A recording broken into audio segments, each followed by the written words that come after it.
I received a call on my smartphone saying that my daughter had collapsed. I hurriedly caught a taxi and headed to the hospital, but my daughter had already passed away. Why? Tears overflowed, and a deeper sense of regret than sadness welled up. The doctor said it was a heart attack. My son-in-law Colton said in a calm tone. The 3 granddaughters who had come with him were crying loudly. It was no wonder they were crying and grieving over the sudden event. They were still in their sensitive teenage years. I couldn't help but hold the 3 of them tightly. Then, my daughter's funeral was held. Her boss and colleagues from work came to mourn her untimely death. However, that night, Colton said something shocking. I'm going to remarry the president's daughter. The kids are a nuisance. You take care of them, old woman. Unbelievably, he boldly declared that he was abandoning his family. And true to his word, he disappeared after the funeral. When I tried to contact him, the phone wouldn't connect. What was he planning to do with the grandchildren left behind? I decided to stay at my grandchildren's house to take care of them. One day, when I returned from shopping, I heard cheers coming from the living room. The grandchildren were laughing at something. Then, they quickly took a piece of paper that had just come out of the printer and handed it to me. With this, Dad is going to hell, said Lydia, the youngest daughter, with a smile as I approached. I am Ariana. Having finished raising my children as a single mother, I am now living alone. When I was still young, in my 30s, I lost my husband and lived with my daughter Natalie. Her rebellious phases during middle and high school are now nostalgic memories. I know I caused Natalie a lot of trouble by being a single parent, but I also tried to give her as much love as I could. As soon as she entered university, she confessed something to me. Mom, you went through a lot of trouble to raise me. So, I want to repay you by being a good daughter from now on. I remember my eyes welling up with tears at those unexpected words. Eventually, Natalie graduated from university and got a job at a prestigious company. She was a patient child, so she rarely complained about her work. Sometimes, I felt a bit lonely, wishing she would rely on me a little more. After she started working, she would surprise me with trips for my birthday or Mother's Day every year. Thank you, Natalie. I am so fortunate. Me too, Mom, Natalie replied, and we both smiled shyly at the hotel during one of our trips. Natalie finally found a partner and said she wanted to get married. He was a senior at the same company, named Colton. His firm mouth, expensive-looking suit, and gentlemanly demeanor were overwhelming. Later, Natalie told me that he had been popular among the female employees since he was a new hire. Handsome, elite, tall, and well-dressed, it was no wonder. I wondered what made him choose Natalie. Why did I choose Natalie? Well, she is very serious about her work. And she is also very filial, which I found very admirable. I was drawn to such a wonderful person, Colton said, blushing as they exchanged glances. They looked so fresh and well-matched at that moment. The two got married and, a few years later, had 3 children. Natalie and Colton continued to work at the same company, with Colton now in the HR department. His popularity did not wane, and despite having a wife and children, female employees continued to approach him. Natalie began to express her unease about Colton's friendly nature. He gets lunch boxes from various women. He says he refuses them, though. It's okay. Colton seems sincere. I hope so, but you know, Some people enjoy stealing others' partners. I've never seen that. Is it true? Yes. Natalie nodded vigorously while munching on a snack. Since giving birth, I felt that Natalie had become stronger in many ways. As a wife and mother, she was updating her inner self. However, whenever she was troubled, I always tried to be there for her. As for the grandchildren, the eldest, Elena, and the twins, Lillian and Lydia, were all girls and very close. The three sisters grew up quickly, with Elena now in her 9th grade and Lillian and Lydia in the 5th grade. Despite the age difference, they all shared a love for mystery novels. Last Christmas, they asked for the complete works of Conan Doyle as a present. I wondered if it was something for elementary and junior high school students to read. But they all laughed and said, "We're mystery geeks." Their room is filled with mystery novels. I always see my grandchildren during the summer holidays when the three of them come to stay with me, and they are very attached to me. "Grandma, let's go to the movies," said Elena. They're showing Agatha Christie, said Lillian. I want popcorn too, added Lydia. Even though it's only for a few days, seeing their beaming smiles makes me want to do anything for them. All right, let's go then, I said. Natalie had told me not to spoil them too much, but that was difficult. One summer day, during a heat wave, I received a call on my smartphone saying that Natalie had collapsed. What? Colton, is that true? My hands trembled, and my heart felt like it was being crushed. Colton, however, calmly informed me of the hospital where Natalie was, as if it were a routine matter. I hurriedly caught a taxi and headed to the hospital where Natalie and Colton were. By the time I arrived, Natalie had already passed away.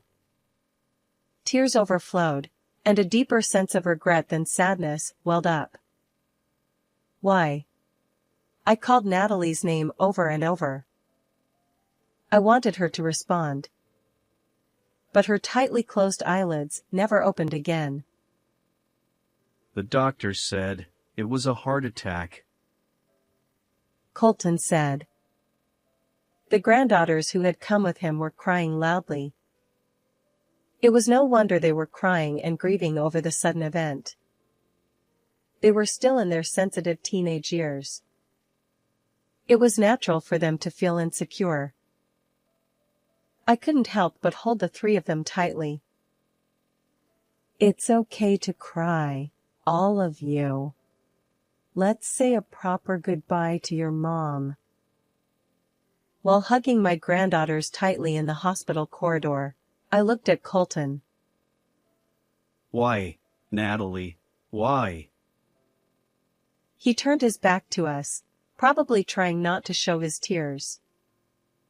It seemed he was crying alone. He wiped his eyes with the cuff of his expensive suit. But for some reason, the cuff didn't seem wet. Sniffling, he turned to face us. Strangely, his eyes looked as if he hadn't been crying at all, and there were no traces of tears on his cheeks.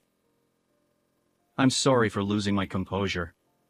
I need to go back to the office and report this, he said calmly.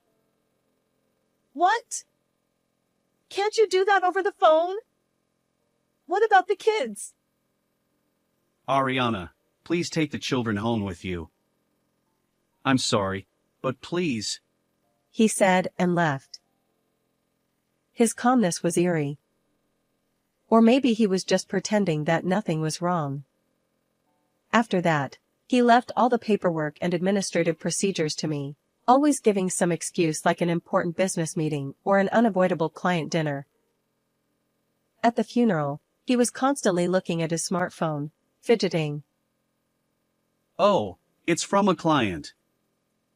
It seems one of our subordinates caused some trouble, and I need to handle it. Colton said. But there are many people from your company here too. I replied. Many people from Natalie and Colton's workplace, including their superiors and subordinates, attended the funeral. There were bosses shedding tears over Natalie's untimely death, female colleagues who had lunch with her, and junior employees. Everyone shared their memories of Natalie, saying she was a caring person.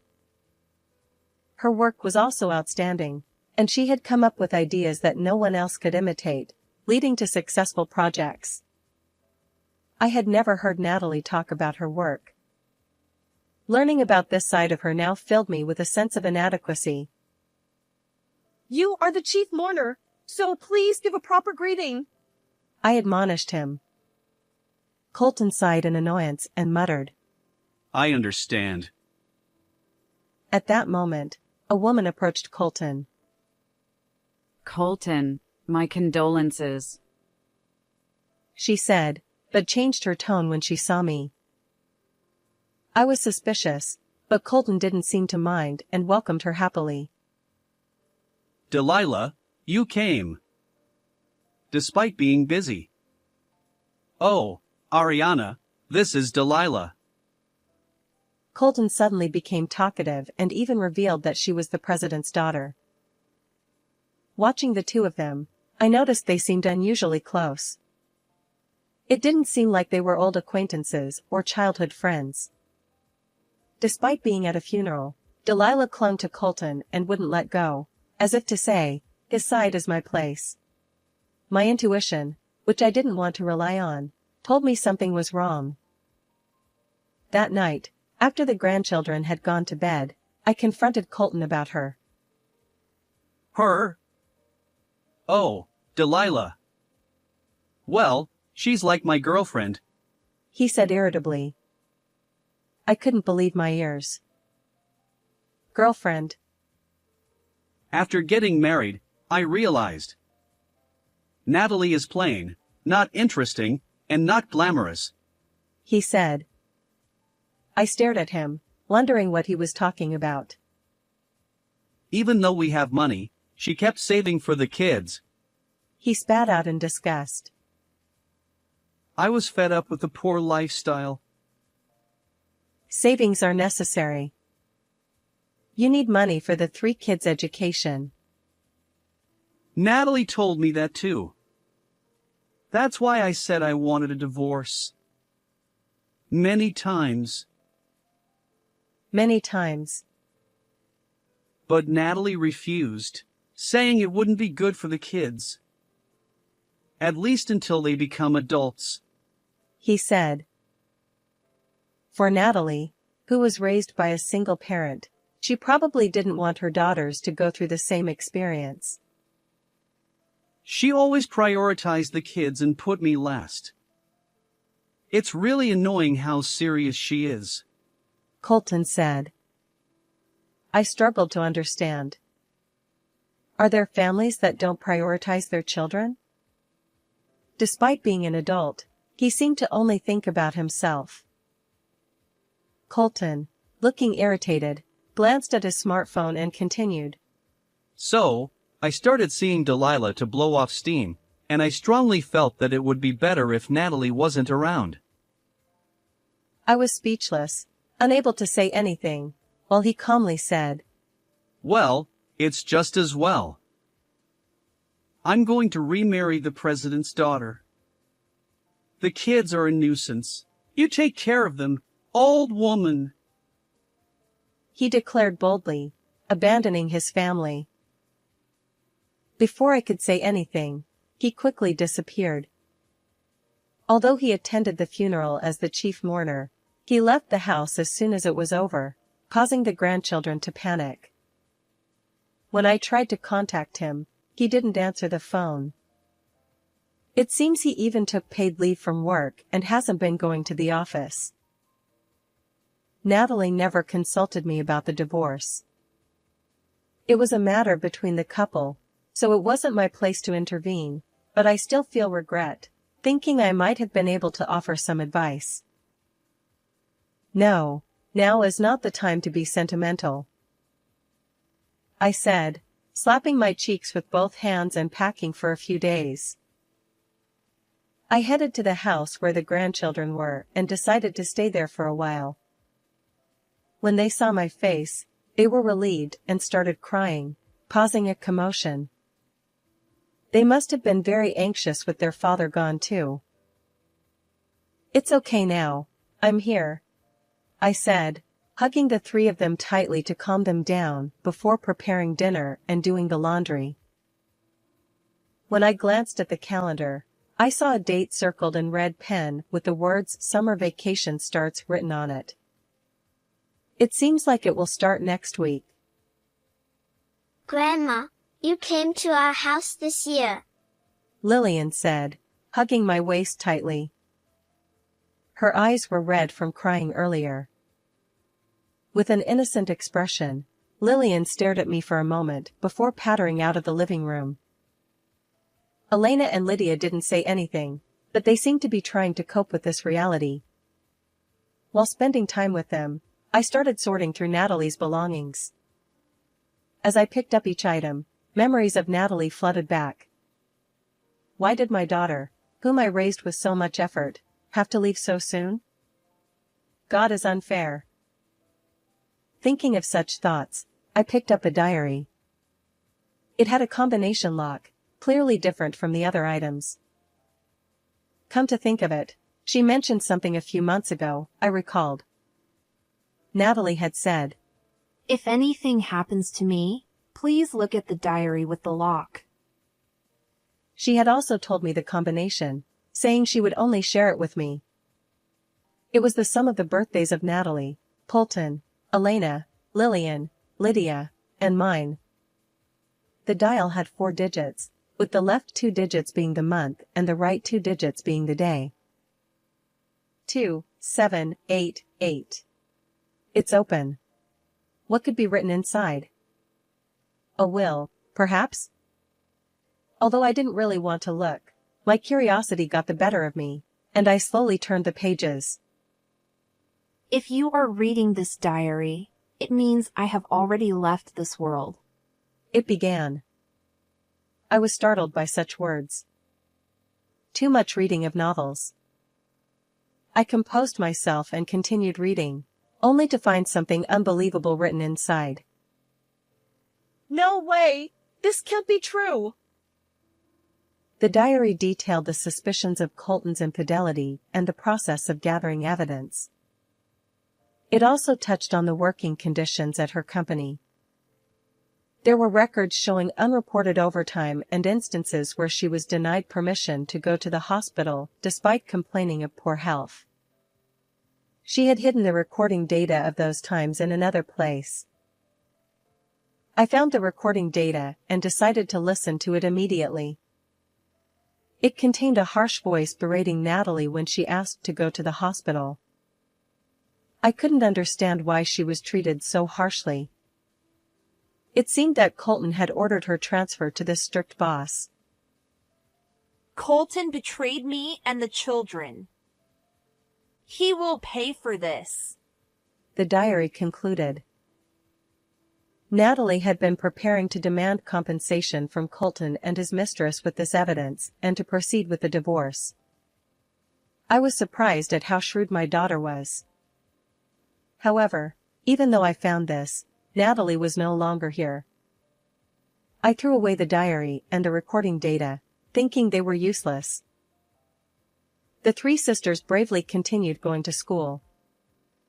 I hoped they wouldn't overexert themselves. While doing everything I could, I watched over the 3 of them. A week passed, and the grandchildren started their summer vacation. In the garden, 2 potted sunflowers stood tall, almost ready to bloom. After the summer vacation began, they started spending a lot of time in Colton's room. For the grandchildren, he was still their father, and they couldn't let go of that recognition. Knowing what he had done, it pained me. Even while sorting through Natalie's belongings, I brought snacks to the grandchildren. "I brought orange juice for all of you," I said. They were looking at the books and scrapbooks Colton had left behind, as if searching for treasures. Sometimes, they would use the family computer or tablet, trying this and that. I thought it might be for a summer vacation project and didn't pry too much. One day, when I returned from shopping, I heard cheers coming from the living room. The grandchildren were laughing at something. Oh my, what's going on, you three? You seem to be having fun, I said as I approached. Lydia noticed me and smiled. She quickly took a piece of paper that had just come out of the printer and handed it to me. With this, Dad is going to hell, Lydia said. Puzzled, I looked at the paper she handed me. It was a printout of an anonymous message board titled, "Gather here if you want your wife to die." What? What is this? I could tell it was an anonymous message board, but I didn't understand what it meant. Seeing my confusion, Elena explained. Grandma, see this red name? This person's name is Colton. Colton? Yes. Comments posted from this internet connection are displayed in red. So, this is Dad's comment. Indeed, Colton's comment was displayed in red. As I continued reading, it detailed how he had cornered Natalie. I abused my authority in the HR department to transfer my wife to a troublesome department. That place is always short-staffed, serving her right.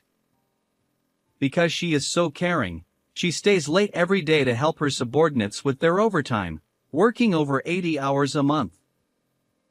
She'll collapse from overwork soon. what a terrible thing. I was shocked, but the comments continued. Pretending to care for my tired wife, I cooked unhealthy meals full of oil and salt. It was amusing to see her eat them every day. She told me her health check results weren't good, but I won't let her go to the hospital or get a re-examination. Such malicious words were written in red. In response to Colton's posts, others replied with comments like "You're a monster" or "Keep it up," egging him on.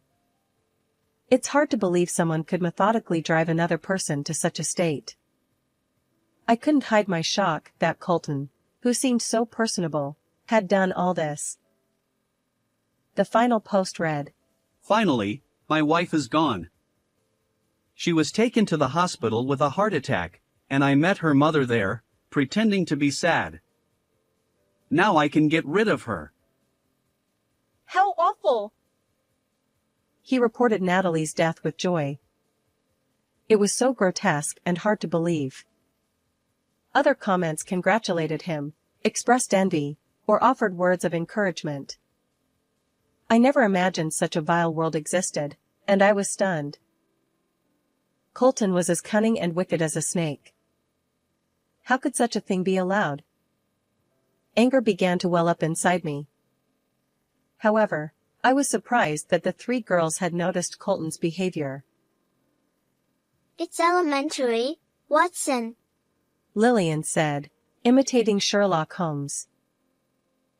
Mom was always busy, but Dad seemed to have plenty of free time, which was strange. She continued. And Lydia added, when we argued with Dad, he said something. What did he say? He said, don't rely on Mom. She could be gone any day. Arguing with him suggested that Colton and the grandchildren didn't get along well. They must have been suspicious of his actions for some time. Since then, the three of them had been watching Colton closely. Colton frequently used the computer, looking up recipes and videos for dishes he normally wouldn't be interested in. The tablet's search history included terms like unhealthy food and salt content. They also knew about the mysterious woman in the photos on the tablet. They had seen him slightly smiling right after Natalie died and at the funeral. The final piece of evidence was his scrapbook. Articles about people collapsing from overwork were collected in it. Some were diagnosed with heart attacks. Elena said. So, the three of us thought Dad was the culprit. Lillian added. We've been looking for evidence since the summer vacation started.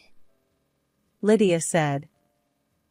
It seems the mystery-loving three sisters had sharper observational skills than Colton or I had imagined. But how did you manage to find this message board? I asked. Lillian proudly snorted. Besides the tablet's search history, we read books and restored the deleted history. Watson. Lydia said. Even though she's only in 5th grade, she managed to do that. If not, we wouldn't have this printout in our hands. How lonely and anxious the young teenage grandchildren must have felt after losing their mother. I remembered their faces, relieved and crying, when they came to this house. Even so, they were trying their best to fight in their own way, and I couldn't overlook that. My eyes welled up with tears. Grandma? What's wrong? Elena asked. I couldn't let the efforts of these little detectives go to waste. I bit my lip, looked at the three of them, and thought of Natalie. He must face the consequences. I vowed that Colton would not escape and would fulfill his parental responsibilities. Thank you, all three of you. Leave the rest to Grandma, I said. Later, I visited a lawyer I knew. I consulted him about whether we could claim compensation based on the evidence the grandchildren had found and their testimonies. He looked closely at the printouts from the message board and the search history evidence, but his face clouded, saying it might not be enough. Then, can we use this as evidence? I asked, showing him the diary and the recording data found among Natalie's belongings. I'll take a look, he said, flipping through the diary and listening to the audio data. He then said that combining this diary would significantly strengthen our case and provide grounds for claiming a large amount of compensation. Additionally, we might be able to secure child support. I then sent copies of the audio data and the diary's contents to Natalie's company. I addressed it to the supervisor who had come to the funeral and cried, asking for an internal investigation. The supervisor immediately took action. He reviewed the audio data and the diary and shared them with the executives. The executives learned that Colton had used his authority in the HR department to corner his wife, Natalie, who was also an excellent employee. The executives were furious and summoned Colton. The investigation proceeded by verifying the facts and interviewing other employees, leading to Colton's dismissal. Considering his actions, it was a deserved consequence. Later, I happened to run into him on the street, but he was unrecognizable. His beard was unkempt, and his once high-quality suit was wrinkled. Ariana! Because of you, my life has fallen apart! He exclaimed. I frowned, wondering what he was talking about. After all, I had lost my precious daughter. Upon hearing the details, it seemed that his mistress, Delilah, had dumped him shortly after he was forced to resign. Even someone like me, you'll stay with me, right? Colton had asked, to which Delilah coldly replied. Ha! I can't be with an unemployed old man. They had been living together, but that ended too, and now he was living alone in a shabby apartment. You've drained me of compensation and child support. It's been terrible. He complained, grumbling that his savings were nearly depleted due to keeping up with the president's daughter's spending habits. I felt more anger than sadness. I wanted to chase after him and slap his face. However, the fact that he didn't ask about the grandchildren showed that he no longer had any love for his family. Realizing that nothing would affect him, I gave up. It was much happier to focus on raising the 3 grandchildren than to hate him. After Colton resigned, several company executives visited our home. They came to apologize for Natalie. They regretted not being able to grasp her situation and driving her to death.